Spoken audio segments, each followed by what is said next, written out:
What nonsense! আপনি কি চোখে দেখেন না? আপনার সামনে দিয়ে একজন মানুষ যাচ্ছে, আপনি কিনা তার মুখে কালকের পুরনো পানি ঢেলে দিলেন।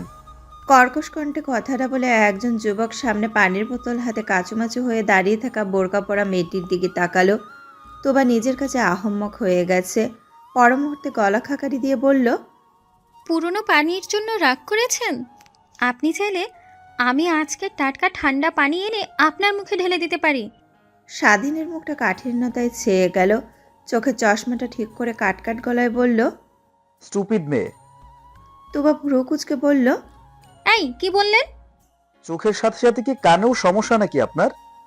তোবা তেতে উঠে বলল, বাড়াবাড়ি করবেন না।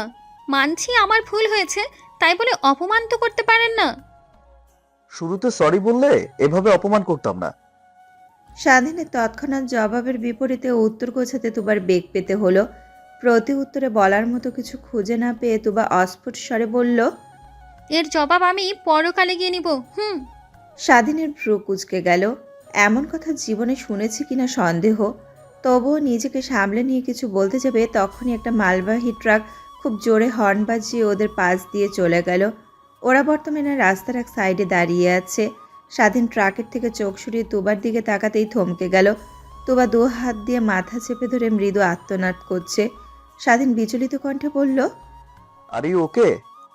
তুবার ফর্সা মুখটা রক্তিম হয়ে গেছে।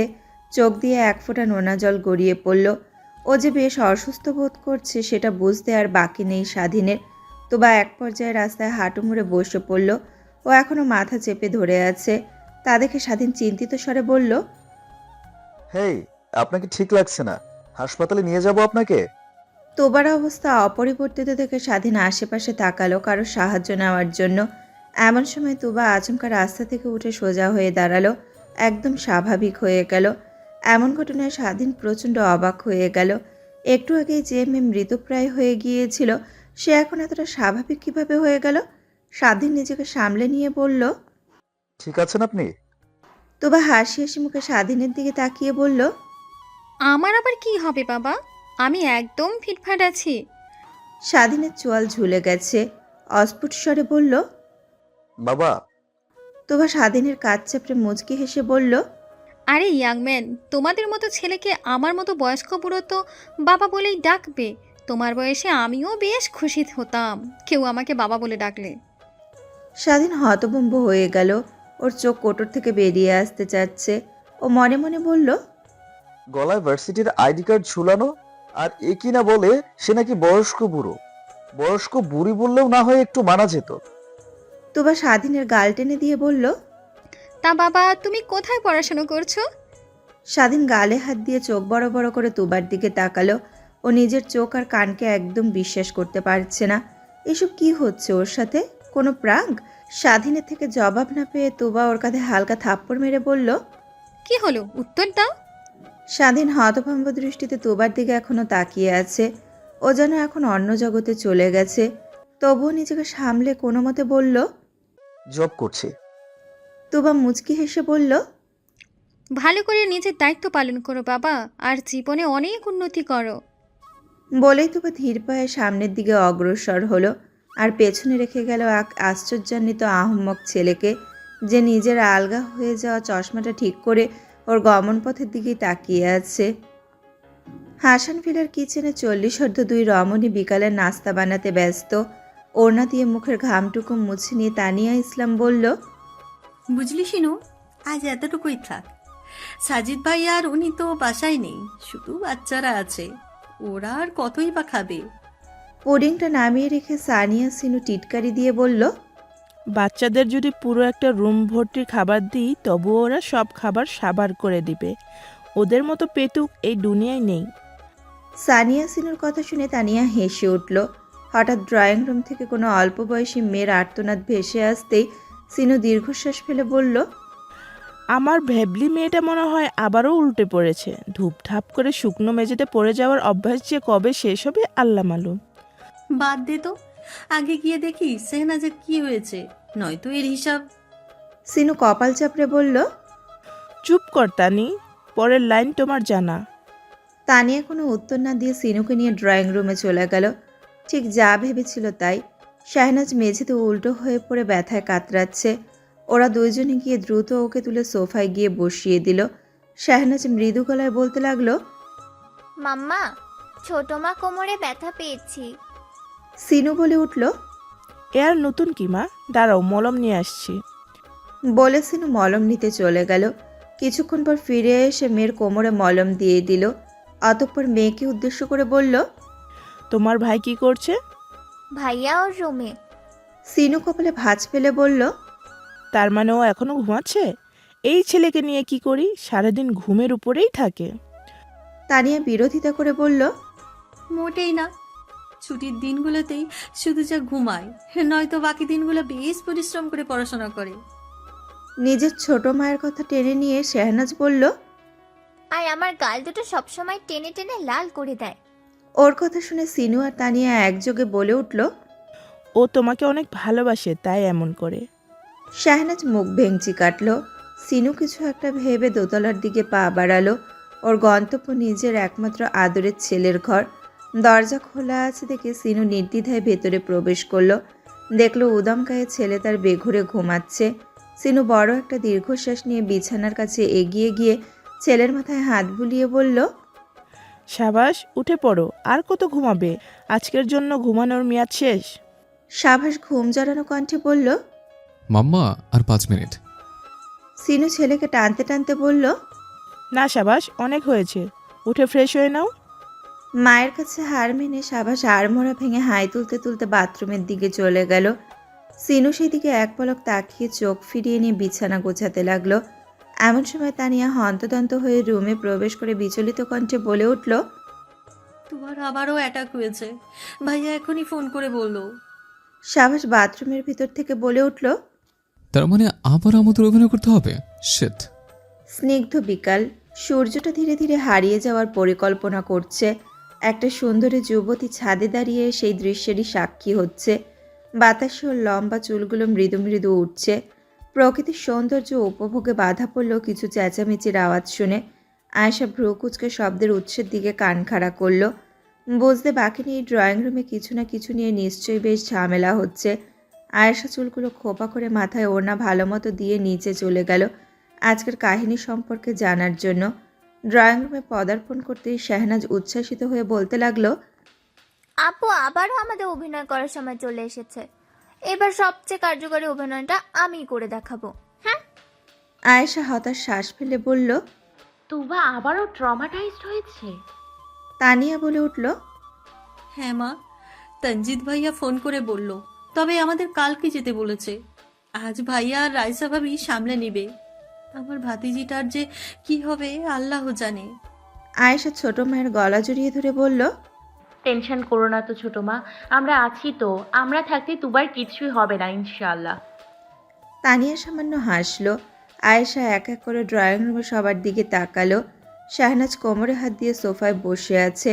নিঃসন্দেহে আবারও চিৎপটাং হয়ে পড়ে গিয়েছিল। মাম্মা কপালে হাত দিয়ে বসে আছে। আর সবশেষে নিজের যমজ ভাই সাবাসকে দেখলো ও নিশ্চিন্ত মনে একটা একটা করে বাদামের খোসা ছাড়াচ্ছে এবং ওপরে ছুঁড়ে মুখের মধ্যে লুফে নিচ্ছে। চোখ মুখ কুচকে সেই দিক থেকে চোখ সরিয়ে নিয়ে আয়েশা তানিয়াকে বলল, মাম্মার পটলা 3টা তো এখানেই আছে, তা তোমার পটলা মানে তুষার কোথায় ছোট মা? তানিয়া কিছু বলার আগে শাহনাজ বলে উঠল, তুষার ভাই কিছু বই কিনতে গেছে। অন্যদের বেলা যেমন তেমন, কিন্তু তুষারের প্রসঙ্গ আসলেই সব তথ্য তোর থেকে পাওয়া যায়। ব্যাপার কি সেজু? শাহনাজ থতমত খেয়ে গেল। আমতামতা করে বলল, আসলে আপু ওনাকে যাওয়ার সময় দেখেছিলাম।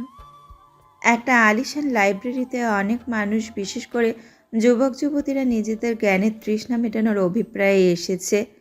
এমন কোনো বই মনে হয় নেই যেটা এই লাইব্রেরিতে উপস্থিত নেই। একজন যুবক ঘুরে ঘুরে তার কাঙ্ক্ষিত বইয়ের উপস্থিতি খুঁজে বের করতে ব্যস্ত। অবশেষে খুঁজে পেয়ে সেটা নিতে যাবে, তখনই উল্টো দিক থেকে একটা টান অনুভব করলো। যুবকটাও নিজের দিকে জোরে টান দিল। অপর পাশ থেকেও টানের জোর বেড়ে গেল। এভাবে টানাটানির এক পর্যায়ে যুবকটি সাফল্য পেল। বইটা নিচে নামাতেই একটা মিষ্টি দেখতে মেয়ের মুখ দেখা গেল, যার রাগী মুখটা সামনে যুবকটি দেখে মুহূর্তের মধ্যেই শীতল হয়ে এলো। মুখে হাসি ফুটে উঠল। দ্রুত অপর পাশের থেকে দৌড়ে যুবকটির সামনে এসে বলল, হাই, কেমন আছেন? তুষার ফর্সা কপালে ভাঁজ ফেলে বলল, ডু আই নো ইউ? সম্ভবত না, কিন্তু আপনাকে আমি চিনি। আমরা একই হাই স্কুলে পড়তাম। আপনি তো টপ স্টুডেন্ট ছিলেন। আপনি কি কে না চিনি? ধন্যবাদ।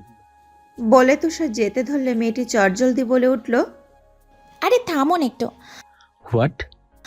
উম, আপনার নাম্বারটা দেওয়া যাবে? মানে আপনার থেকে সাজেশন নিতাম কিভাবে টপ করতে হয়। তুষার অত্যন্ত শীতল স্বরে বলল, আমার টপ করার একটাই কারণ, আমি কখনো কারো নাম্বার চাইনি তার থেকে সাজেশন নেওয়ার জন্য। মেয়েটা থতমত খেয়ে গেল। সেটা পাত্তা না দিয়ে তুষার আরও কয়েকটা বই নিজের ব্যাকপ্যাকে ভরে লাইব্রেরি থেকে বেরিয়ে গেল। লাইব্রেরিতে বিদ্যমান সবাই এক নজর হলেও তুষারের দিকে তাকিয়েছে। এমন লাবণ্যময় ফর্সা ছেলে সচরাচর দেখা যায় না। ব্যালকনির আধো আলোয় এক প্রবীণ দম্পতি চিন্তিত হয়ে বসে আছে। ঘন ঘন দীর্ঘশ্বাস ফেলছে।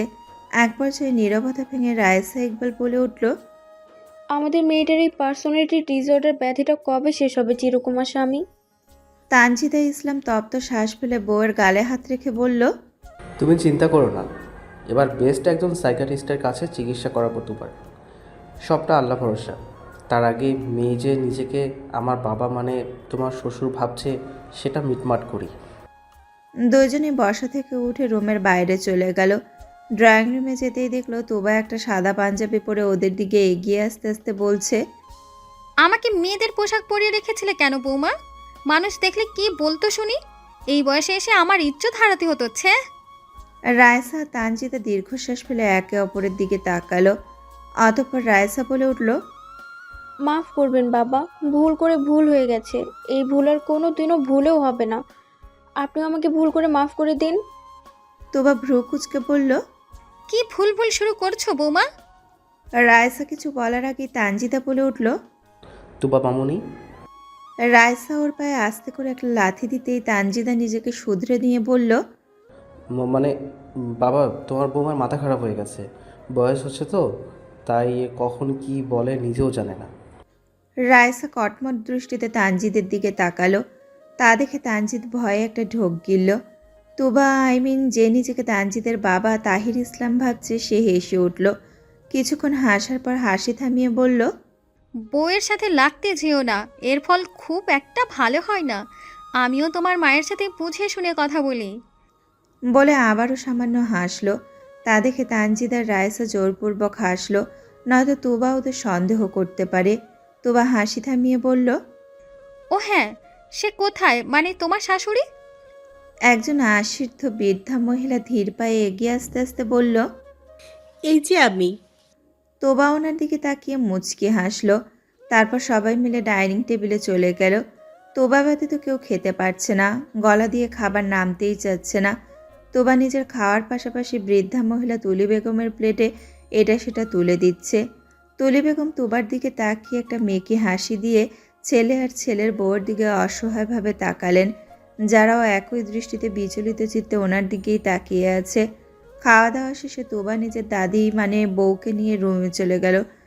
দুজনে বিছানায় পাশাপাশি বসে আছে। তোবা কিছুক্ষণ পর তুলি বেগমের চুলগুলোয় হাত বুলিয়ে দিয়ে বলল, তোমার সৌন্দর্য এখনও আমাকে মুগ্ধ করে তুলি। বৃদ্ধ বয়সে এসেও তোমার প্রতি আমার ভালোবাসা কমেনি। তুলি বেগম নিজের ফোকলা দাঁতগুলো বের করে জোরপূর্বক হাসলেন। তোবা ওনাকে টেনে নিজের বুকের ওপর এনে বলল, আজ আমার বুক তোমার বিছানা, এখানেই নিদ্রায় তলিয়ে যাও বউ। আজকে তোমার কাজ ছাড়া করব না আমি। তুলি বেগম দারুণ ফ্যাসাদে পড়ে গেলেন। আহম্মক হয়ে নিজের নাতনির বুকে মাথা দিয়ে রাখলেন, যে কিনা নিজেকে ওনার স্বামী বলে দাবি করছে। কয়েক মুহূর্ত পর তুবা একটা কবিতা বলতে লাগলো। তা শুনে তুলি বেগম মনে মনে বললেন, হায় আল্লাহ, এই কবিতা উনি আমাকে শোনাতেন, এটা তুবা কিভাবে জানলো? আল্লাহ, মানছি আমি আমার স্বামীকে ছাড়া থাকতে পারি না।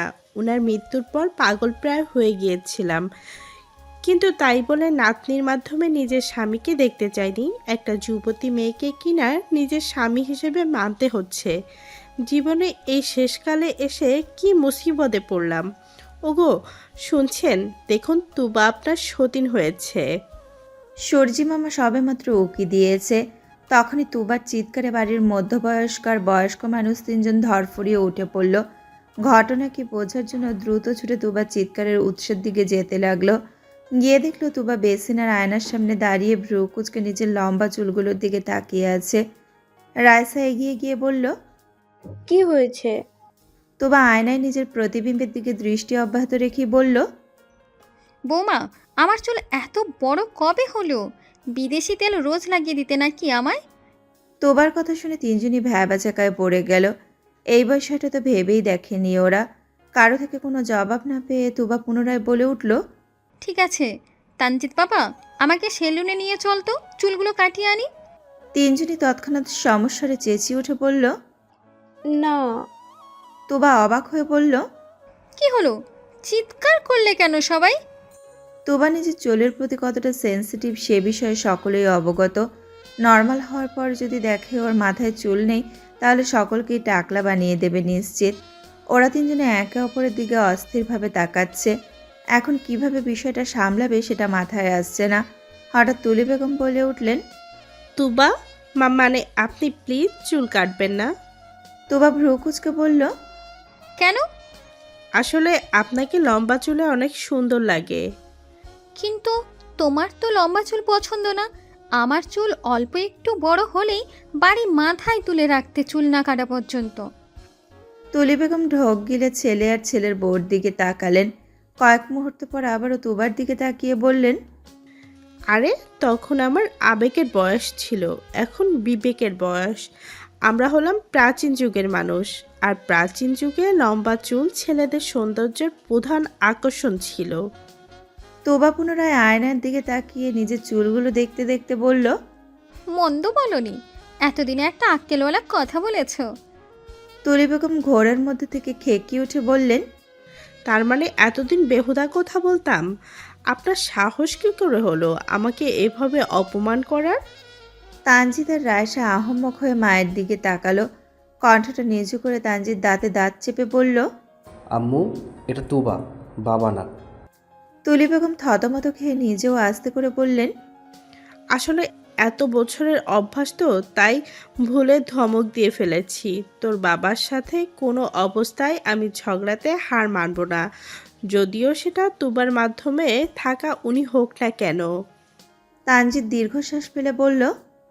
ওহ ম্যান। রায়সা তানজিতের পেটে গুঁতা মেরে ওর দিকে কটমট দৃষ্টিতে তাকালো। অন্যদিকে তুবা সামান্য হেসে বলল, বয়সের ভারে নুয়ে পড়েছ, তবুও তোমার তেজ কমেনি। মেয়ে মানুষ আসলেই ভয়ঙ্কর, বাচ্চা থেকে বুড়ি সবাই। তুলি বেগম আবার হুঁশ হারিয়ে কিছু বলতে ধরলেই তানজিৎ মাকে ইশারায় বলল, মা, এটা তুবা, নিজেকে সামলাও। তুলি বেগম লজ্জিত ভঙ্গিতে হেসে চুপ করে থাকলেন। তুবা আবারও আয়নার দিকে তাকিয়ে হঠাৎ বলে উঠল, আচ্ছা আমার দাড়ি। সামনের কথা কি হতে পারে বুঝতে পেরে রায়সা জোরে বলে উঠল, আরে সর্বনাশ বাবা, আপনার ওষুধের সময় হয়ে এসেছে। তুবা পিছু করে বলল, কিন্তু বৌমা আমার দাড়ি। তানজিৎ তুবাকে থামিয়ে দিয়ে ওকে ধরে ধরে সোফায় বসিয়ে দিতে দিতে বলল, বাবা থামো তো, সারাদিন শুধু পটর পটর করে কথা বলতেই থাকো, তো বলতেই থাকো, কম করে কথা বলো। কবে না জানি দম আটকে যায় তোমার। তুবা আবারও গালে হাত দিয়ে দাড়ি শব্দটা উচ্চারণ করার সাথে সাথে তুলি বেগম চিৎকার করে বললেন, এই মরার বুড়ো কি দাড়ি দাড়ি শুরু করেছেন? আপনার দাড়িতে ফ্রিতে উকুন বাসা ভাড়া দিয়েছিলেন, তাই সব ছিলে দিয়েছি। আর একবার যদি দাড়ির কথা বলেন তো জিব্বাও ছিলে দেব। রায়সা তানজিৎ হতভম্ব হয়ে রাগে গজগজ করতে থাকা তুলি বেগমের দিকে তাকালো। তুবা কাছুমাছু মুখে বলল, দেখছো, তোমাদের মা এই বয়সে এসেও আমাকে হুমকি দেয়। আমি খুব দ্রুতই বৃদ্ধ নির্যাতনের মামলা দিতে যাব এই বুড়ির নামে। তুলি বেগম গর্জন করে বললেন, কি আমি বুড়ি? আরে বয়স আপনার হতে পারে, কিন্তু আমি এখনো ইয়াং আছি। তানজিৎ কপাল চাপড়ে বলল, হায় আল্লাহ, এখানে তো দেখছি রুগী দুইটা, এক আমার মেয়ে, দুই আমার মা। কবে না জানি আমার বাড়িটা পাগলা গারদে পরিণত হয়। একজন নিজেকে অন্য কেউ ভাবছে, আর একজন তার সাথে ঠ্যাংয়ের উপর ঠ্যাং তুলে ঝগড়া করছে। হঠাৎই পাশে তাকিয়ে দেখলো তুবা নেই। ও উঠে গিয়ে তুলি বেগমের সাথে ঝগড়া করছে, আর রায়সা ওনাদের দুইজনকে থামানোর সর্বোচ্চ চেষ্টা করে যাচ্ছে। এইসব থেকে তানজিদ আর এক দফা নিজের কপাল চাপড়ালো। বেশ কয়েক মিনিট পর তোবা ক্লান্ত হয়ে ধপ করে তানজিদের পাশে বসে হতাশ কণ্ঠে বলল, হেরে গেছি, বরাবরের মতো এবারও তোর মায়ের কাছে হেরে গেলাম। তানজিদ তোবার দিকে চোখ তুলে তাকালো। তোবাকে একদম তাহির ইসলামের মতোই পরাজিত সৈনিক লাগছে। উনিও ঝগড়ায় হেরে গেলে এভাবে ক্লান্ত হয়ে বসে পড়তেন। তোবার থেকে চোখ সরিয়ে তানজিদ বড় করে একটা দীর্ঘশ্বাস ফেলল। হাসান ভিলার সবাই ব্যস্ততার সাথে কাজ করে চলেছে, কারণ তাদের গন্তব্য এখন তানিয়া ইসলামের বাবার বাড়ি, যেখানে তোবা সকলের মাথা খারাপ করে দিচ্ছে। ব্রেকফাস্ট করা শেষে সবাই যে যার রুমে চলে গেছে তৈরি হওয়ার জন্য। তানিয়া ইসলাম বোরকা পরে ড্রয়িং রুমে এসে গলা খানিকটা উঁচিয়ে বলল, বাচ্চারা দ্রুত আসো। বাবা, ধ্যাত, তুবা আমাদের না দেখতে পেয়ে ভাইয়া ভাবিকে পাগল করে দিচ্ছে, একটু তাড়াতাড়ি করো। তানিয়ার কথা শেষ হওয়ার সাথে সাথে আয়েশা আর শাহনাজ নিচে আস্তে আস্তে বলল, এসে গেছি ছোট মা। ওদের পরপরই তুষার সাদা শার্ট পরে নিচে চলে এলো। শাহনাজ হাঁ হয়ে সেদিকে কয়েক পলক তাকিয়ে থাকলো। তুষার ওর দিকে তাকাতেই শাহনাজ চটজলদি চোখ সরিয়ে নিল। সিনু কিচেন থেকে আস্তে আস্তে বলল, তোমরা এখনো যাওনি কেন? আয়েশা ব্যঙ্গ করে বলল, কারণ তোমার রূপবতী ছেলে এখনো আসেনি মাম্মা। এখনো আসেনি? রুমে কি করছে ও? দেখো গিয়ে রূপচর্চা করছে। সাভার শার্টের হাতা ফোল্ড করতে করতে সিঁড়ি দিয়ে নামতে নামতে বলল, নিজের কাজ আমার উপর চাপিয়ে দিবি না। প্রতিদিন রাতে তুই মুখে কালি মেখে বসে থাকিস, আমি না। আয়েশা তেতে উঠে বলল, ওটা কালি না মূর্খ, ওটাকে ফেস প্যাক বলে। পাতিলে তলার কালি দিয়ে ওরা ফেস প্যাক বানায়। বেশি কথা বলবি না, সাবাস। ঝগড়া শুরু হওয়ার পূর্বাভাস থেকে সিনু ওদের থামিয়ে দিয়ে বলল, চুপ করবে তোমরা? সবসময় শুধু কিচিরমিচির করতে থাকো। এসব বাদ দিয়ে এখন একটু তুবার বিষয়টা ভাবো। মায়ের ধমকে দুই ভাই বোন চুপ হয়ে গেল। তানিয়া ইশারা করতেই সবাই গাড়ির দিকে চলে গেল। সিনু তানিয়ার হাত ধরে বলল, ওখানে সব সামলে নিস, তুবা যেন টের না পায় তোরা অভিনয় করছিস। বাড়ি ফাঁকা না থাকলেও আমিও যেতাম। আচ্ছা যাক গে, আঙ্কেল তুবার খেয়াল রাখিস। তানিয়া মুচকি হেসে বাচ্চাদের কাছে চলে গেল।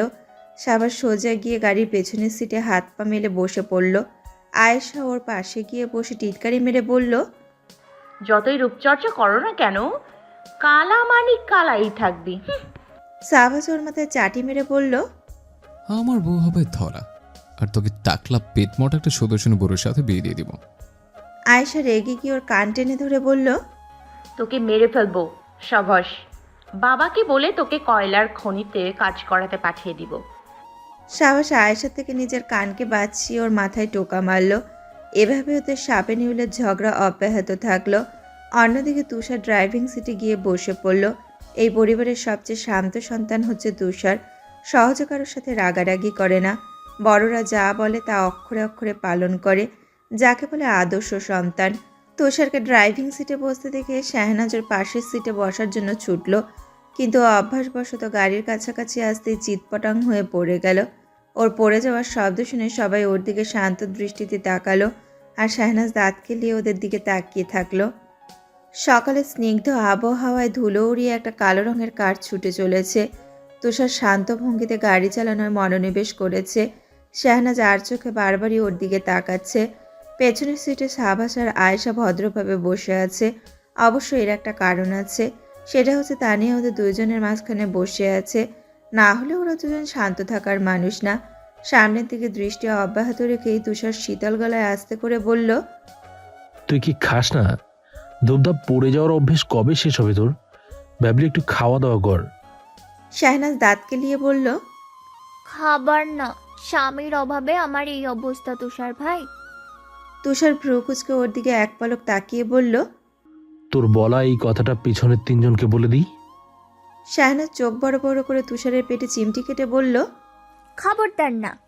তুষার ব্যথা পেয়ে হালকা আর্তনাদ করে উঠল। ওর আর্তনাদে তানিয়া ব্যস্ত কণ্ঠে বলে উঠল, কি হয়েছে বাবা? তুষার নিজেকে সামলে নিয়ে বলল, কিছু না মাম্মা, আসলে একটা বড় সাইজের মশা কামড় দিয়েছিল। তানিয়া আর কিছু বলল না, কিন্তু সাবাস হাই তুলে বলল, তোকে মশা কামড়ানোর চক্করে আবার আমাদের অ্যাক্সিডেন্ট করে দিস না। কাল তো দেখলাম বলছে না ছবির শেষের অ্যাক্সিডেন্ট হওয়ার ক্লিপটা দেখছিস। তোকে আমার একটু একটু সন্দেহ হচ্ছে তুষার। এমনিতে আমাদের ফ্যামিলিতে রোগের অভাব নেই, তারপর তুই আমাদের পটল তুলতে সাহায্য করিস না। তুষার মুচকি হেসে বলল। রিল্যাক্স ভাই, আমি থাকতে তোদের কোনো ক্ষতি হবে না। আয়েশা তানিয়াকে ছাড়িয়ে সাবাসের মাথায় জোরে একটা থাপ্পড় দিয়ে বলল, তোর মুখে কি বিষ ঢেলে দিয়েছিল বাবা মা? একটু কি ভালো কথা বের হয় না? সাবাস নিজের মাথায় হাত বুলিয়ে কটমট দৃষ্টিতে বোনের দিকে তাকিয়ে দাঁতে দাঁত চেপে বলল।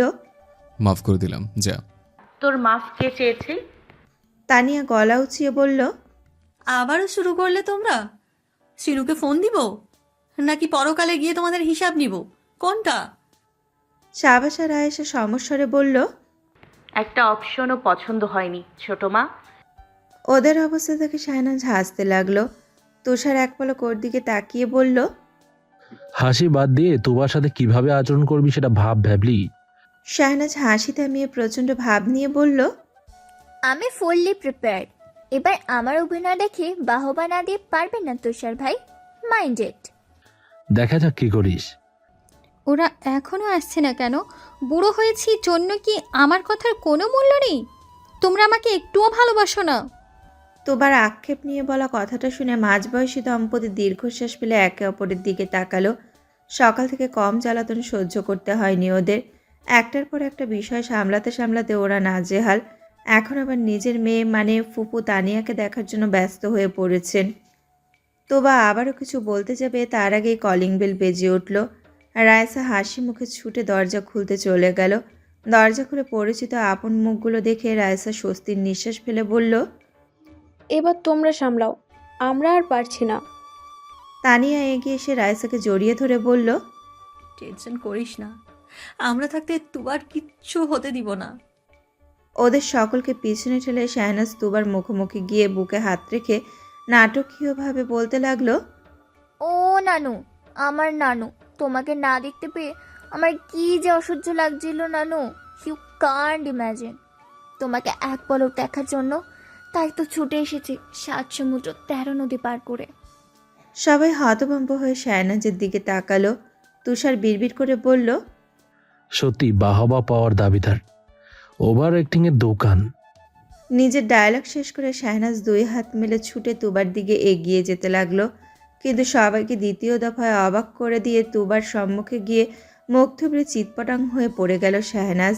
নিজের অবস্থা বুঝতে পেরেও লজ্জিত ভঙ্গিতে সবার দিকে তাকালো, যারা শান্ত দৃষ্টিতে ওর দিকে তাকিয়ে ওকে মনে মনে ধিক্কার জানাচ্ছে। তুবা নিজের আসন থেকে উঠে শাহনাজকে গিয়ে তোলার আগে আয়েশা আর সাবাস দৌড়ে এসে বোনকে আগলে নিল। ওরা একে অপরের সাথে ঝগড়া করলেও নিজেদের ছোট বোনকে অসম্ভব ভালোবাসে। সাবাস শাহনাজের গালে হাত দিয়ে চিন্তিত স্বরে বলল। ঠিক আছিস বনু? ব্যথা পেয়েছিস? একটু আগেই পরে ব্যথা পেলে আবারও পড়লে, একটু সাবধান চলতে পারিস না? ভাইয়ের জবাব দেওয়ার আগে আয়েশা দ্বিগুণ উদ্বিগ্ন হয়ে ওর হাত মুখ দেখতে দেখতে বলল। দেখি কোথায় ব্যথা পেয়েছিস বনু। শাহনাজ সামান্য হেসে বলল। আমি ঠিক আছি ভাইয়া আপু, কিচ্ছু হয়নি। এই সামান্য মেঝে আমাকে ব্যথা দেওয়ার ক্ষমতা রাখে না। আমাকে ব্যথা দেওয়ার জন্য এভারেস্ট পাহাড় দরকার। সাবাস শাহনাজের গাল টেনে দিয়ে বলল। পাগলি। তারপর দুজন মিলে শাহনাজকে মেঝে থেকে ওঠালো। শাহনাজ বোরখাটা ঠিক করে তোবার পাশে গিয়ে বসে পড়ল। বাকিরাও হাত ছেড়ে ড্রয়িং রুমের সোফায় গিয়ে বসে পড়ল। তুষার শাহনাজের কাছাকাছি গিয়ে টিটকারি দিয়ে ফিসফিস করে বলল। তুই ব্যথা পাওয়ার প্রশ্নই আসে না। আমার তো মনে হচ্ছে তোর শাড়ির মতো চেহারার চাপে পড়ে মেঝেটা আধমরা হয়ে গেছে। শাহনাজ চোখ পাকিয়ে বলল। তুষার ভাই। তুষার ওর কথায় কর্ণপাত না করে তুলি বেগমের দিকে এগিয়ে গেল কথা বলার জন্য। ওইদিকে এতক্ষণ শাহনাজের সাথে ভালো আচরণ করলেও আয়েশা আর সাবাস একে অপরের দিকে তাকিয়ে মুখ ভেঙচি কাটল। তুবা হাসি হাসি মুখে সবার দিকে তাকাচ্ছে।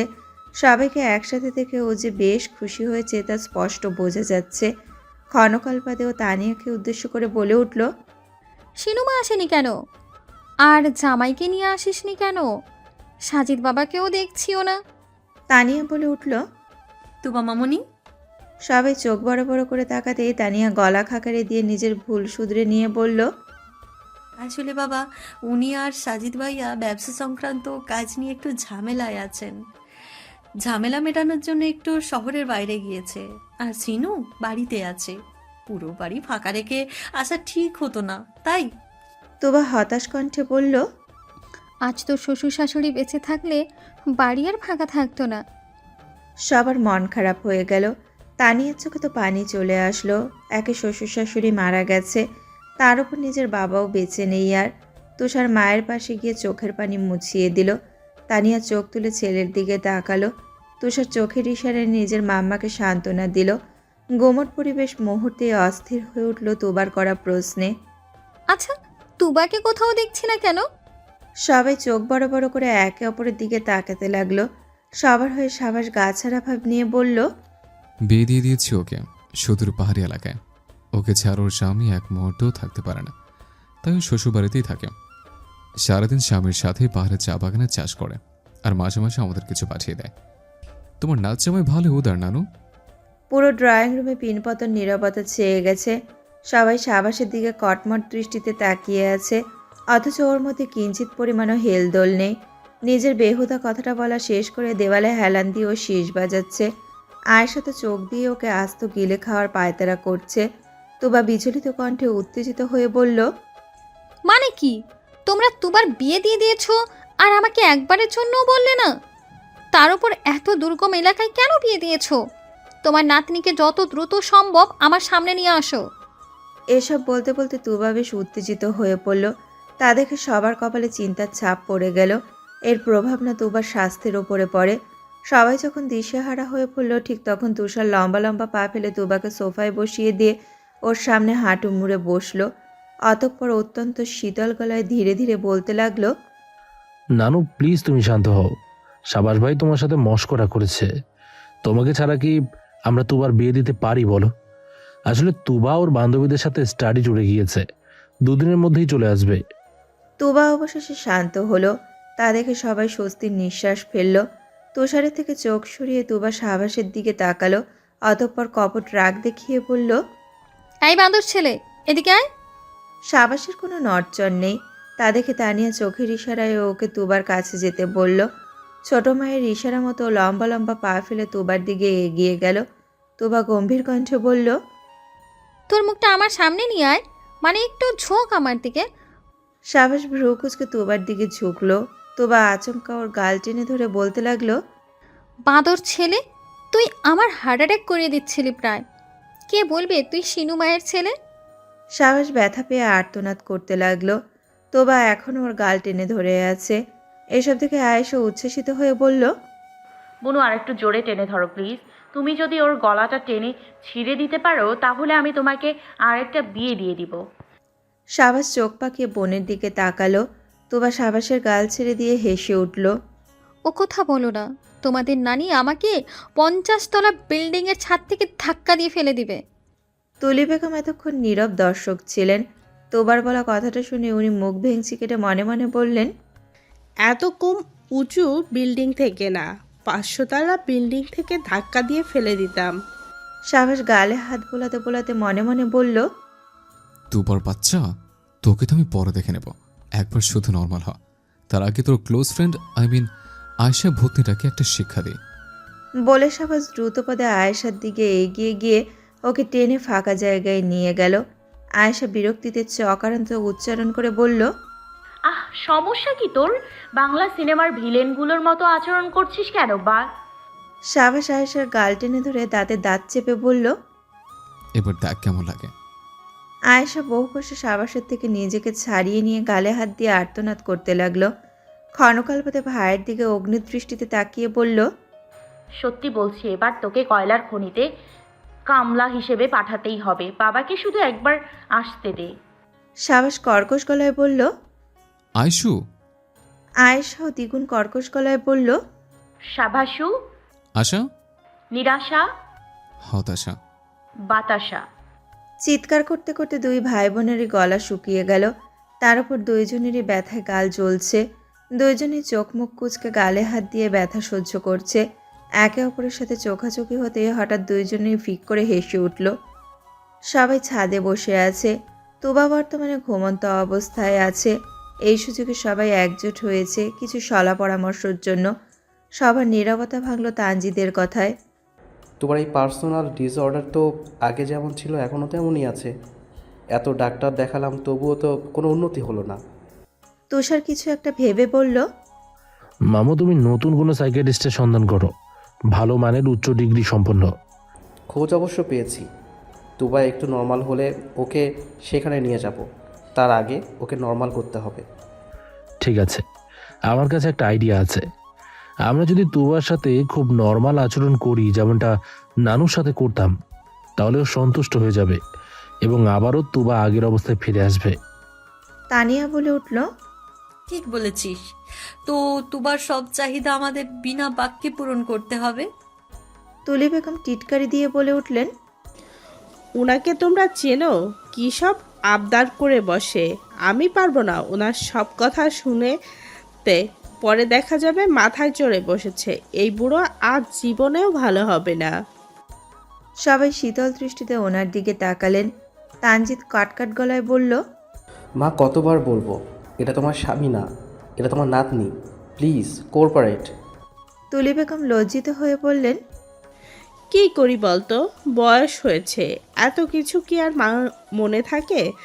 যেখানে নিজের দাঁতই আমাকে সাপোর্ট না করে সব পড়ে গেছে, হাড্ডি আর চিবোতে পারি না, সেখানে ব্রেন কি করে সাপোর্ট করবে? ওনার কথার ভঙ্গি দেখেই সবাই হেসে উঠল। হাসি থামিয়ে তুষার গলা খাকারি দিয়ে বলল, যাকে এবার আমাদের মিশন কমপ্লিট করতে হবে এবং মোস্ট ইম্পর্টেন্টলি তুবার সামনে কোনো উল্টোপাল্টা কথা বলা যাবে না, যেটা শুনে ও উত্তেজিত হয়ে পড়বে। কথাটা বলে তুষার আনমনে বাদামের খোসা ছাড়িয়ে একটা একটা করে বাদাম খাওয়া সাভাসের দিকে তাকালো। তুষারের পাশাপাশি বাকিরাও ওর দিকে তাকালো। সবাইকে একসাথে তাকাতে দেখে সাবাস বাদাম খাওয়া বাদ দিয়ে ভ্রুকুচকে বলল, হোয়াট? সবাই সমস্যারে বলে উঠল। তুই মুখটা বন্ধ রাখিস। সাভাস এক পলক ওদের গম্ভীর মুখগুলোর দিকে তাকিয়ে চোখ সরিয়ে নিল এবং পুনরায় বাদাম খাওয়ায় মনোযোগ দিল। সবাই এবার সাবাসের থেকে চোখ সরিয়ে নিল। তুষার শান্ত দৃষ্টিতে শাহনাজের দিকে তাকিয়ে বলল, আর তুই? শাহনাজ সাবাসের অবস্থা থেকে মুচকি মুচকি হাসছিল। তুষারের কথা শুনে চমকে উঠে বলল, কি? আমি তো কিছু বলিনি ভাইয়ার মতো। বলিসনি, কিন্তু তার চেয়েও বেশি কিছু করেছিস। শাহনাজ অবাক হয়ে বলল, কি? তোর ওভার অ্যাক্টিং এর দোকানটা একটু বন্ধ রাখিস। তোর এত সুন্দর ট্যালেন্ট দয়া করে সবার সামনে উন্মুক্ত করিস না। ইটস আ রিকোয়েস্ট ভ্যাবলি। শাহনাজ মুখ ভেঙচি কেটে মনে মনে বলল, আমার মেধার মূল্য যেদিন বুঝবেন সেদিন আপনার চোখের পানি, নাকের পানি সব এক হয়ে যাবে। এমন সময় নিচে থেকে তুবার কণ্ঠস্বর ভেসে আসলো, তুলি আমার দাঁতের সেটটা কোথায়? খুঁজে পাচ্ছি না তো। তুলি বেগম খেকিয়ে উঠে সবাইকে উদ্দেশ্য করে বললেন, দেখলি এই বুড়োর কাণ্ড? এই জন্যই বলি সব চাহিদা মেটাতে বারণ করেছিলাম। 32টা দাঁত থাকার পরেও নাকি দাঁতের সেট লাগবে। তা বলি দাঁতের সেট দিয়ে কি জিহ্বায় লাগাবেন নাকি ঠোঁটে? কেটে গেছে 3 দিন। তুষারের কথা মতো সবাই তুবার সাথে নর্মাল আচরণ করেছে। অবশ্য হঠাৎ মরা তুলি বেগম খেই হারিয়ে ফেলতেন। তখন তানজিৎ মাকে টেনে অন্যদিকে নিয়ে যেত। তোবা এখন আর কোনো সন্দেহটাই প্রশ্ন করে না। তানিয়ারা পরের দিনই নিজেদের বাড়িতে চলে এসেছিল। হাসান ভিলার বয়স্করা ড্রয়িং রুমে বসে আছে। বাড়ির 2 কর্তা সোফায় বসে কফি খাচ্ছে। সাজিদ হাসান কফি খাওয়ার পাশাপাশি বই পড়ছে। চোখে একটা মোটা ফ্রেমের চশমা। ক্ষণকাল নীরবতা পালন করে মেহমেদ হাসান হাই তুলে বললেন, ভাই তুই বুড়ো হয়ে গেছিস। হোয়াট এভার, চোখে চশমা না দিলে তো এখন কিছুই দেখিস না। সাজিদ কোনো উত্তর না দিয়ে বই পড়ার মনোযোগ অব্যাহত রাখলো। তা দেখে মেহমেদ টিটকারি দিয়ে বলল, তোকে কতবার বলেছি এত বই পড়িস না। হোয়াট এভার, এখন দেখলি তো শ্বশুর হওয়ার আগেই দৃষ্টিশক্তির 12টা বাজিয়ে ফেলেছিস। আমার মতো ট্যালেন্টেড ছেলের কথা না শুনলে তো এমনই হবে। সাজিদ বইটা পাশে রেখে মেহমেদের দিকে তাকিয়ে বলল, ব্রয়লার মুরগি, মুখটা বন্ধ রাখ। তুই যে ছোট থেকে ব্রেইন ছাড়া বড় হলি, আমি কি একবারও তোকে সেটা নিয়ে প্রশ্ন করেছি? মেহমেদের মুখটা থমথমে হয়ে গেল। অস্ফুট স্বরে বলতে লাগলো, হোয়াট এভার, কুত্তার লেজ কোনোদিন সোজা হয় না। সাজিদ ভ্রুকুচকে ওর দিকে তাকালো, কিন্তু কিছু বলল না। এমন সময় তুষার সাদা টি-শার্ট পরে সিঁড়ি দিয়ে নামতে লাগলো। বাবা বড় বাবাকে সালাম দিয়ে ও কিচেনে চলে গেল মাম্মা আর বড় মায়ের রান্না করা দেখতে। সেই দিকে তাকিয়ে থেকে সাজিদ বলতে লাগলো, কেউ যদি জিজ্ঞেস করে তুই জীবনে কি ভালো কাজ করেছিস, তাহলে আমি নির্দ্বিধায় বলবো তুষারের মতো এত ডিসেন্ট একটা ছেলেকে জন্ম দেওয়া তোর জীবনের একমাত্র সাফল্য। মেহমেদ সাজিদের অপমান গায়ে না মেখে চিন্তিত স্বরে বলল, আমার না খুব টেনশন হয় ভাই। আমার আর মিস তেনা তেনার ছেলে এমন হওয়ার তো কথা না। হোয়াট এভার, হাসপাতালে কোনোভাবে অদল বদল হয়ে যায়নি তো আবার? আমরা অন্যের ছেলেকে মানুষ করলাম না তো? সাজিদ কঠিন দৃষ্টিতে মেহমেদের দিকে তাকাতেই মেহমেদ চুপ হয়ে গেল। আবারও দুই ভাইয়ের চোখ সিঁড়ির দিকে চলে গেল। সাবাস উস্কো খুস্কো চুলে আড়মোড়া ভেঙে নিচে নেমে আসলো।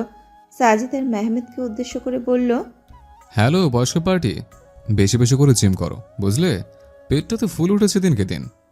কথাটা বলে সাবাস বাগানের দিকে চলে গেল। স্নিগ্ধ বাতাসের অভিপ্রায়, কিন্তু পেছনে রেখে গেল থতমত খেয়ে বসে থাকা দুই মধ্যবয়স্ক লোককে।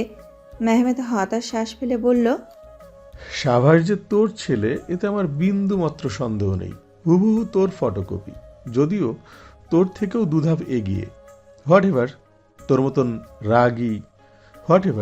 মতন রাগী জেদি গম্ভীর হলেও তোর মতো চাপা স্বভাবের না। মুখে যা আসে তাই বলে দেয়, যখন তখন যেখানে সেখানে। এমন সময় কিচেন থেকে বিচলিত চিত্তে তানিয়া আর সিনু ছুটতে ছুটতে আসলো। তানিয়া বলতে লাগলো, মিস্টার হোয়াট এভার, চলুন আমার বাবার বাড়িতে। তুবা হঠাৎ অজ্ঞান হয়ে গেছে, কোনোভাবেই ওর জ্ঞান ফিরে আসছে না। তোবার চিকিৎসায় এতদিন নিয়োজিত থাকা সাইকিয়াট্রিস্ট মিস্টার আমিনুল রহমান চেয়ারে বসে পান চিপোতে চিপোতে বলতে লাগলেন, বুঝলেন তামজিদ সাহেব, আপনার মেয়ে মনে হচ্ছে নর্মাল হয়ে যাবে। কয়েক ঘন্টাকে ঘুমাতে দিন, ঘুম থেকে উঠলে দেখবেন আবার আপনাকে বাবা বলে ডাকছে। ছেলেকে বাবা না, আবার বাবাকে বাবা ডাকবে। তানজিদ আর রায়সা ওনার সামনে বসে আছে চিন্তিত মুখে। আমিনুল রহমান আর একটা খিলে পান মুখে দিয়ে বলতে লাগলেন, তা তোমার পেমেন্টটা? তানজিদ গম্ভীর মুখে ওনার দিকে তাকিয়ে মনে মনে বলল, পারেন তো শুধু পেমেন্ট নিতেই। সবাই মিলে তুবাকে নর্মাল করি আমরা, আর শেষে এসে সব ক্রেডিট নেয় এই পেট মোটা হাবিলদার।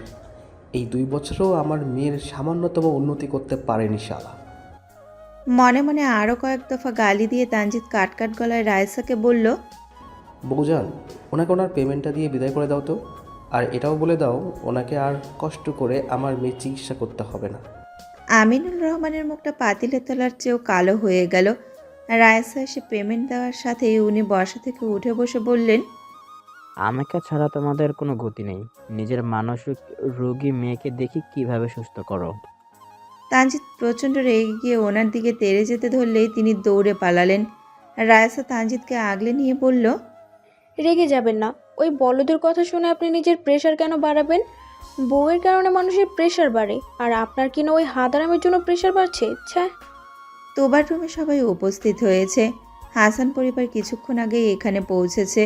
তোবাকে নিয়েই সবাই টুকটাক কথা বলছে। হঠাৎ তোবাকে নড়তে দেখে সবাই সেই দিকে সাবধানী দৃষ্টিতে তাকালো। কয়েক সেকেন্ডের মধ্যেই তোবা পিটপিট করে চোখ খুলে সবার দিকে তাকাতে লাগলো। কিছুক্ষণ তাকিয়ে থাকার পর তোবা তানজিদের দিকে তাকিয়ে দুর্বল কণ্ঠে বলল, বাবা, আমি কি আবারও দাদু হয়ে গেছিলাম? সকলেই স্বস্তির নিঃশ্বাস ফেলল। তানজিদ মেয়ের শিওরের কাছে গিয়ে বসে ওর গালে হাত রেখে বলল, বাউনি ঠিক আছো? তোবা শোয়া থেকে উঠে বসলো। তানজিদ ওকে বাধা দিলেও শুনল না।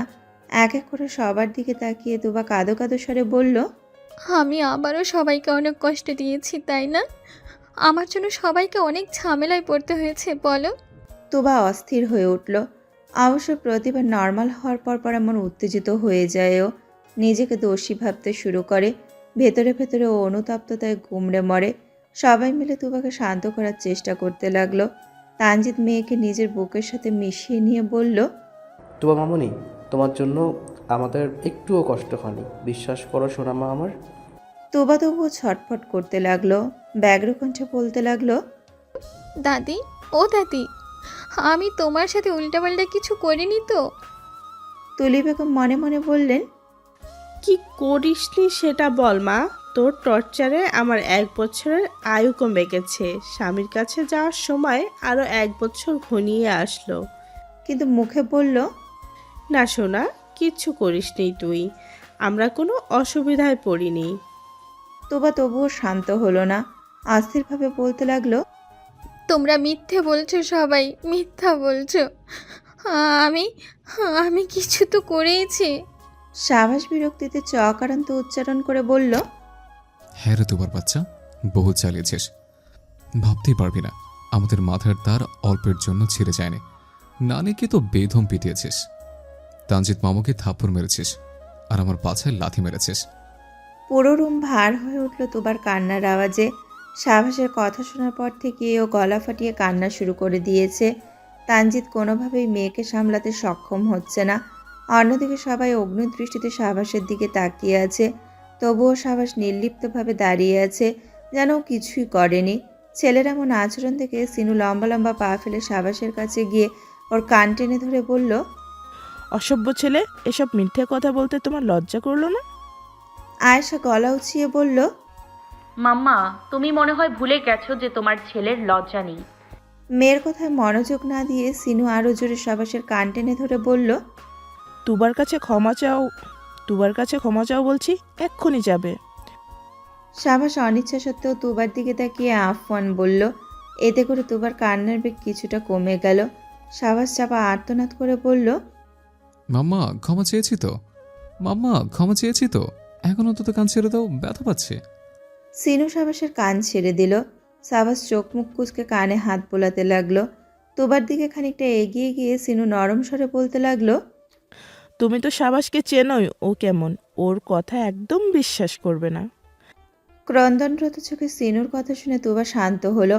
হঠাৎ সামনের দিকে তাকাতেই দেখলো সাবাস শব্দ না করে মুখ নাড়িয়ে নাড়িয়ে বলছে, মাম্মা মিথ্যা বলছে, বিশ্বাস করিস না, আমি যেটা বলছি সেটাই সত্যি।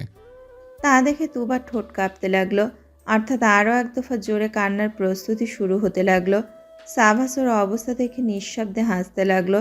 আচমকা পাশে থাকাতেই সাবাসের মুখের হাসি হাওয়ায় মিলিয়ে গেল। সাজিদ ওর দিকে অত্যন্ত গম্ভীর মুখে তাকিয়ে আছে। তা দেখে সাবাস ঢোক গেলে মাথা নিচু করে ফেলল। সাজিদ ছেলের থেকে মুখ ঘুরিয়ে তুবাকে উদ্দেশ্য করে শান্ত স্বরে বলল, এতগুলো মানুষের কথা বিশ্বাস না করে তুমি ওই আহাম্মকের কথা বিশ্বাস করছো? আমরা কি কখনো তোমাকে মিথ্যে কথা বলেছি মা? তুবা অস্ফুট স্বরে মাথা নাড়িয়ে বলল, না। তাহলে কান্না থামিয়ে মুখে হাসি ফোটাও। তুবা এবার সামান্য হাসলো। তা দেখে সবাই স্বস্তির নিঃশ্বাস ফেলল। অন্যদিকে সাবাস ওই যে মাথা নিচু করেছে এখনো তোলেনি। তানজিৎ তুবার মাথায় হাত রেখে বলল, আজ তোমাকে একজন নতুন সাইকাট্রিস্টের কাছে নিয়ে যাব। এবার ইনশাআল্লাহ তুমি একদম সুস্থ হয়ে যাবে মামুনি। একবেলা তানজিৎদের বাড়িতে থেকে হাসান পরিবার নিজেদের বাড়িতে চলে গেছে। বর্তমানে ড্রয়িং রুমে বসে সবাই বিকেলে নাস্তা করছে। অবশ্য সাবাস সবার থেকে দূরে আলাদা একটা জায়গায় বসে বাদাম খাচ্ছে। বাদাম ওর সবচেয়ে পছন্দের, তাই সবসময় বাদাম খায়। এছাড়াও ওর আর একটা গুণ দোষ হচ্ছে, ও পরিবারের সাথে আড্ডায় বসে না। কেউ অসুস্থ হলে অন্য ব্যাপার, যেমনটা তুবার পার্সোনাল ডিসঅর্ডার, কিন্তু বাকি সময় একলা থাকতেই বেশি পছন্দ করে। সাবাস ব্যতীত বাকিরা একসাথে বসে খাওয়ার পাশাপাশি গল্প গুজব করছে। এমন সময় সিনুর ফোনটা বেজে উঠল। ফোনের স্ক্রিনে তাকাতে ওর মুখে মুচকি হাসি ছড়িয়ে পড়ল। ফটাফট ফোন রিসিভ করে বলতে লাগলো, আরে কেরেটে কুইন, কি অবস্থা তোর? ওখানে সব ঠিকঠাক? নাভিন ভাইয়াকে ডাক্তার দেখিয়েছিস? অপর পাশ থেকে রায়মা রহমান বলে উঠল, আলহামদুলিল্লাহ, ওনার কোনো রোগ নেই, সামান্য প্রেশার বেড়েছিল, আর কিছুই না। যাক, একটু স্বস্তি পেলাম। তোরা সিলেট থেকে কবে আসবি? কাল বা পরশু। ওনাকে ডাক্তার দেখানোর চক্করে দুবার এই খারাপ সময়ে ওর পাশে থাকতে পারলাম না।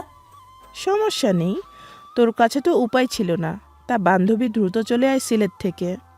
রায়মা, সিনু, তানিয়া আর রায়সা ছোট থেকেই বেস্ট ফ্রেন্ড। আল্লাহর রহমতে ওদের বিয়েও প্রায় কাছাকাছি জায়গায় হয়েছে। তানিয়া আর সিনু তো দুই যা। রায়সার বিয়ে তানিয়ার ভাইয়ের সাথে হয়েছে, আর রায়মার বিয়ে সিনুর দুঃসম্পর্কের ভাইয়ের সাথে হয়েছে। সিনু ফোন কেটে দিল। অতঃপর পুনরায় সকলের সাথে আড্ডায় মেতে উঠল। তোবা বর্তমানে একজন সাইকিয়াট্রিস্টের কাছে এসেছে। ও অবশ্য বাইরে বেঞ্চে বসে আছে।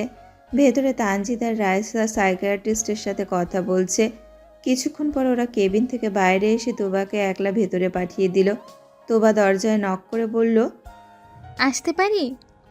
একটা ভরাট গলার কণ্ঠস্বর ভেসে আসলো। Yes, come in. যুবকটা অন্যদিকে মুখ করে দাঁড়িয়ে আছে। তোবা ভেবেছিল বয়স্ক কেউ হবে, কিন্তু যুবক কাউকে দেখে খানিকটা অবাক হয়েছে বটে। নির্দিষ্ট আসনে বসে ও কেবিনটা ভালো মতো দেখতে লাগলো। টেবিলে দেখতে পেল লেখা আছে ডক্টর স্বাধীন মুক্তাকি। এরপরই স্বাধীন চেয়ার টেনে ওর সামনে বসে পড়ল। প্রথমবারের মতো চোখাচোখি হতে স্বাধীন আর তুবা হতভম্ব হয়ে একে অপরের দিকে তাকিয়ে থাকলো। তুবা বিড়বিড় করে বলল, আরে এনার সাথে তো আমার ঝগড়া অসম্পূর্ণ রয়ে গেছে। ইস, অ্যাটাকটা একটু পরে হলে ঝগড়াটা কমপ্লিট করা যেত। স্বাধীন গলা খাকারি দিয়ে বলল, সেদিনের আচরণের কারণটা আজ বুঝলাম। আপনার হঠাৎ আচরণে আমি ভুলে গিয়েছিলাম যে আমি একজন সাইকিয়াট্রিস্ট। তুবা জোরপূর্বক হাসলো, কিন্তু মনে মনে বলল, কারণ আপনি গাধা। স্বাধীনকে দেখে খানিকটা বিব্রত মনে হচ্ছে, যদিও কয়েক সেকেন্ডের মধ্যেই নিজের বিব্রতিকর ভাব কাটিয়ে উঠেছে ও। তুবার সাথেও কথা বলতে যাবে এমন সময় একজন চশমা পরা বৃদ্ধ লোক কেবিনে ঢুকে পড়ল। স্বাধীন আর তুবা ওনার দিকে চকিতে তাকালো। বৃদ্ধ লোকটি সামান্য হেসে বলল, আফওয়ান এভাবে ঢুকে পড়ার জন্য, কিন্তু তোমার সাথে কিছু জরুরি কথা ছিল বাবা। স্বাধীন তড়াক করে বর্ষা থেকে উঠে অমায়িক হাসি হেসে বৃদ্ধ লোকটার কথা শুনতে লাগলো, এমনকি তার সাথে হাসি ঠাট্টাও করলো। কয়েক মিনিট পর বৃদ্ধ লোকটি যেতে ধরলে স্বাধীন পিছন থেকে বলল, আমার জন্য বাইরে অপেক্ষা করুন, আজ একসাথে ডিনার করব। স্বাধীনের ঠোঁটের কোণে এখনো হাসি লেপ্টে আছে। তুবা কৌতূহলবশত জিজ্ঞাসা করলো, উনি আপনার কে হন? কেউ না, ওনাকে কোনোদিন দেখেছি কিনা সন্দেহ। তুবা অবাক হয়ে পড়ল, কেউ না মানে? আপন মানুষ ছাড়া এতটা ক্লোজ আচরণ কেউ কারোর সাথে করার কথা না। স্বাধীন চোখে চশমাটা ঠিক করে অত্যন্ত সিরিয়াস ভঙ্গিতে বলল, আসলে চশমা পরা কাউকে দেখলে আমার তাকে খুব আপন আপন লাগে। মনে হয় তার সাথে আমার আত্মার সম্পর্ক রয়েছে। ইচ্ছে করে তাকে জড়িয়ে ধরি, তাকে নিজের বাসায় নিয়ে গিয়ে রাখি, একসাথে বসে আড্ডা দিই, খাওয়া দাওয়া করি। তোবার চোয়াল ঝুলে গেল। বিড়বিড় করে বলতে লাগলো, সাইক্রিয়াটিস্টের দেখছি নিজেরও একটা সাইক্রিয়াটিস্টিক দেখানো জরুরি। বাবা কার কাছে নিয়ে এলো আমাকে? তোবাকে বিড়বিড় করতে দেখে স্বাধীন ভ্রু কুঁচকে বলল, কিছু বলবেন? তোবা স্বাভাবিক হয়ে বলল, বলেছি, কিন্তু আপনার শোনার মতো কিছু বলিনি। এই কথাটা আপনার শোনা নিষিদ্ধ। কেবিনে প্রগাঢ় নিস্তব্ধতা। তোবা আর স্বাধীন মুখোমুখি বসে আছে। স্বাধীন মুখের হাসি গায়েব করে প্রফেশনাল মুডে এসে গেল। গলা খাকারি দিয়ে বলতে লাগলো, আপনার এই সমস্যার সূত্রপাত কবে থেকে? আপনার আব্বু আম্মুর থেকে শুনেছি সব, তবুও আপনার মুখে আবারও শুনতে চাচ্ছি। তোবা কিছুকাল চুপ করে থাকলো, তারপর লম্বা করে একটা শ্বাস নিয়ে বলতে লাগলো, আমার বয়স তখন 7 কি 8। দাদুর সাথে মিলে আমি পার্কে ঘুরতে গিয়েছিলাম। এটা আমাদের প্রতিদিনকার রুটিন ছিল। বিকেল হলে দুজনে চলে যেতাম পার্কে আড্ডা দিতে, কিন্তু ভাবিনি এই পার্কে যাওয়া আমাদের জীবনে অমানিসা ডেকে আনবে। স্বাধীন মনোযোগী শ্রোতার ন্যায় তোবার দিকে তাকিয়ে আছে। তোবা কিছুক্ষণ শ্বাস নিয়ে পুনরায় বলতে লাগলো, পার্ক থেকে বেরিয়ে সামনে একটা আইসক্রিমের দোকান চোখে পড়তেই আমি আইসক্রিম খাওয়ার জন্য জেদ করেছিলাম। দাদু আমাকে পার্কের সামনে দাঁড় করিয়ে দোকানটার দিকে এগিয়ে যাচ্ছিল। এ সময় একটা মালবাহী ট্রাক নিয়ন্ত্রণ হারিয়ে সেদিক দিয়েই যাচ্ছিল। হঠাৎ এমন দুর্ঘটনায় দাদু কী করবে বুঝে ওঠার আগেই ট্রাকটা আমার দাদুকে আমার চোখের সামনে পেয়েছে। তোবার গলা কেঁপে উঠল, চোখের কার্নিশ বেয়ে নোনা জল গড়িয়ে পড়তে লাগলো। স্বাধীন এক গ্লাস ঠান্ডা পানি ওর দিকে নিঃশব্দে বাড়িয়ে দিল। তোবা তৎক্ষণাৎ গ্লাসটা নিয়ে ঢকঢক করে পানি খেতে লাগলো। অতঃপর কম্পিত গলায় বলে উঠল, তখন থেকেই ট্রাকের হর্ন আমার কানে আসলেই আমি দাদুর চরিত্রে রূপান্তরিত হয়ে যাই। বলেই তোবা মাথা নিচু করে নিশ্চুপ কাঁদতে লাগলো। স্বাধীন একটা রুমাল ওর দিকে বাড়িয়ে দিয়ে শান্ত গলায় বলল, নিন, চোখের পানি মুছুন। তোবা এক পলক স্বাধীনের মুখের দিকে তাকিয়ে ওর বাড়িয়ে রাখা হাত থেকে রুমালটা নিয়ে নিল। স্বাধীন তোবাকে একটু স্বাভাবিক করতে ইচ্ছে করে বলে উঠল, একটা কথা, চোখের পানি মুছুন, ঠিক আছে, নাকের সর্দি যেন মুছে ফেলবেন না। তোবা হতভম্ব দৃষ্টিতে স্বাধীনের দিকে তাকালো। স্বাধীন পুনরায় বলে উঠল, আপনি যদি চশমা পরতেন তাহলে হয়তো মাইন্ড করতাম না, কিন্তু যেহেতু চশমা পরেন না, তাই ভুলেও সর্দি মোছার কথা কল্পনাতেও আনবেন না। তোবা নিজের হতভম্ব ভাব কাটিয়ে দুষ্টু হাসলো। তারপর শব্দ করে টেনে টেনে নাকে যত সর্দি ছিল সব স্বাধীনের রুমালে মুছে ফেলল। স্বাধীন চোখ মুখ কুচকে বলল, ছি। তোবা 32 পাটি দাঁত বের করে রুমালটা ওর দিকে বাড়িয়ে দিয়ে বলল, এই নিন সাইকো সাহেব, আই মিন সাইকিয়াট্রিস্ট সাহেব, আপনার রুমাল, যেটা আমার ডায়মন্ডের চেয়েও দামি সর্দি দিয়ে মোড়ানো। স্বাধীন হাত উঁচিয়ে বলল, রেখে দিন, এটা আমার পক্ষ থেকে আপনার জন্য ছোট্ট উপহার। প্রথমবার আমার চেম্বারে এসেছেন, গিফট তো দিতেই পারি। সিনু আর তানিয়া ডাইনিং টেবিলে খাবার সাজাচ্ছে। তানিয়া খাবার সাজানোর পাশাপাশি হাঁক ছেড়ে বলতে লাগলো, জমিদারের বংশধররা, তোমাদের ছুটি শেষ হয়েছে, সেটা ভুলে যেও না। দ্রুত নিচে আসো। ভার্সিটিতে কি তোমাদের হয়ে সিনু আর আমি যাব? 4 ভাই বোন হুড়মুড় করে সিঁড়ি বেয়ে নামতে লাগলো, কারণ ওরা বুঝে গেছে ওদের মায়েরা খেপেছে। সবাই ভার্সিটির জন্য তৈরি হয়ে এসেছে। আয়েশা আর শাহবাজ 3rd ইয়ারে, তুষার 2nd ইয়ারে, আর শাহনাজ মাত্রই কলেজ লাইফে পদার্পণ করেছে। সবাই ডাইনিং টেবিলে গিয়ে বসে পড়ল। শাহনাজ পেছে পেছে তুষারের পাশের সিটটাতেই বসেছে। সাজিদ আর মেহমদ চলে আসলো। পরিবারের সব সদস্য উপস্থিত আছে। খাওয়ার পাশাপাশি সাজিদ বাচ্চাদের উদ্দেশ্য করে বলল, ভার্সিটিতে এমন কোনো কাজ করো না যেন বাসায় রিপোর্ট চলে আসে।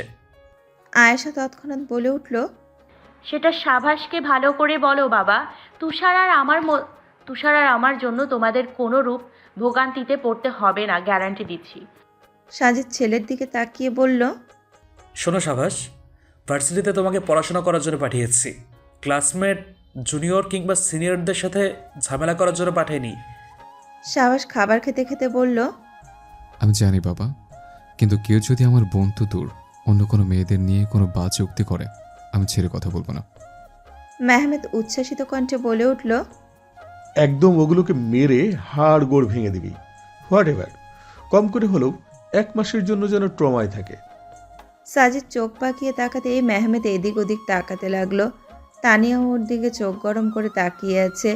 সাজিদ গম্ভীর গলায় বলে উঠল, বিভিন্নভাবে একটা বিষয় হ্যান্ডেল করা যায়। সবসময় যে ঝুঁকিপূর্ণ রাস্তায় বেছে নিতে হবে তা না, শান্তিপূর্ণভাবেও একটা বিষয় আলোচনা করা যায়। মেহমেদ বিড়বিড় করে বলল, হ্যাঁ, তুই তো খুব ঠান্ডা মাথায় কাজ করতি।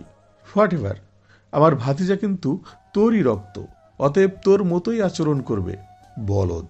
ডাইনিং টেবিলে আবারও নীরবতা নেমে আসলো। সাবাস শুরু থেকে যেভাবে খাচ্ছিল এখনও সেভাবেই খাচ্ছে। ও আদেও বাবার বলা কথাগুলো মানবে কিনা আল্লাহ মালুম। খাওয়া দাওয়া শেষে সবার থেকে বিদায় নিয়ে 4 ভাই বোন বাইরে চলে আসলো। সাবাস আর তুষার নিজেদের বাইক বের করলো। শাহনাজ ছুটে গিয়ে তুষারকে হাসি হাসি মুখে বলল, আপনার বাইকের পিছনে বসি। তুষার শাহনাজের আগ্রহী মুখটার দিকে তাকিয়ে ঠান্ডা গলায় বলল, জি না, আমার বউ ছাড়া আমার বাইকের পিছনে ওঠার অধিকার কারোর নেই। বলেই তুষার বাইক স্টার্ট করেই মেন গেট পেরিয়ে গেল। সেই দিকে তাকিয়ে থেকে শাহনাজ বলে উঠল, সে তো আমাকেই বসাতে হবে, তাহলে এখন এত নাটক করে লাভ কি তুষার ভাই? এমন সময় সাবাসের গলা ভেসে আসলো, সেজো, দ্রুত আয়, তোকে কলেজে ড্রপ করে দিই। ড্রাইভার আঙ্কেল এখনো আসেনি অসুস্থতার কারণে, তাই আজ আমার সাথে যেতে হবে তোকে। শাহনাজ দ্রুতপদে ভাইয়ের কাছে চলে গেল। বাইকে উঠে বসতেই সাবাস বাইক স্টার্ট দিতে উদ্যত হলে আয়েশা 2 হাত মেলে বাইকের সামনে গিয়ে পথ আটকে বলল, আজব, আমি কিভাবে যাব? আমাকে ফেলে যাচ্ছিস কোন সাহসে? সাবাস কাটকাট গলায় বলল, কোন ছোকরি মহিলাকে আমি আমার বাইকে বসাবো না, সরবল সামনে থেকে। সাবাসের বাচ্চা, বেশি বাড়াবাড়ি করবি না বলে দিলাম। করব, তাতে তোর কি? শাহনাজ দীর্ঘশ্বাস ফেলল 2 ভাই বোনের ঝগড়া দেখে। অতঃপর সাবাসের কাজ ঝাঁকিয়ে বলল, ভাইয়া, আপুকেও সাথে নাও। সাবাস হতাশ শ্বাস ফেলে আয়েশার দিকে তাকিয়ে বলল, উঠে পড়। আয়েশা দাঁত কেলিয়ে বাইকে উঠে পড়ল। তা দেখে সাবাস ব্যঙ্গ করে বলল, আঁকে সরা দরকার নেই, বনু বলেছে জন্য বাইকে চড়ার অনুমতি দিয়েছে, নয়তো তোর মতো কুমড়ো পটাশকে আমার বাইক তো দূর, স্টোররুমে পড়ে থাকা আমার পুরনো সাইকেলও উঠাতাম না। একদম পরিষ্কার পিচঢালা রাস্তা দিয়ে বাইক ছুটে চলেছে। এই 18 বছরের বাংলাদেশের বেশ উন্নয়ন হয়েছে। এখন আর যত্রতত্র ময়লা আবর্জনা পড়ে থাকতে দেখা যায় না। তার পাশাপাশি মানুষ ও পরিবেশের ভারসাম্য রক্ষায় বেশ সচেতন হয়ে উঠেছে। তখনের অপমানের বদলা নেওয়ার জন্য আয়েশা মুখ থেকে সেন্টার ফ্রুট বের করে সাবাসের চুলে আটকে দিল। ফ্রন্ট মিররে সেটা খেয়াল করে সাবাস ব্রেক কষল। তারপর অত্যন্ত গম্ভীর কণ্ঠে বলে উঠল, আয়েশা, বাইক থেকে নাম। বাইক থেকে নামবো মানে? নামতে বলেছি বেয়াদব। ভাইয়ের ধমকে আয়েশা চটজলদি বাইক থেকে নেমে পড়ল। ও নামার সাথে সাবা সর্বোচ্চ স্পিডে বাইক স্টার্ট করে সেখান থেকে চলে গেল। আচমকা এমন হওয়ায় আয়েশা হতভম্ব হয়ে গেল। হুঁশ ফিরতেই ও দাঁতে দাঁত চেপে বলল, সাবাসের বাচ্চা দেখে নিস, একটা ডাইনির সাথে তোর বিয়ে হবে, যার চোখ হবে গরুর মতো টানা টানা, চুল হবে ঝাড়ুর মতো সিল্কি, চোখ হবে বান্দরের পাছার মতো লাল, আর চেহারা হবে জলহস্তির মতো চিকন। সারা জীবন জামাই বউ কয়লার খনিতে কাজ করে মরিস, বলদের বলদ।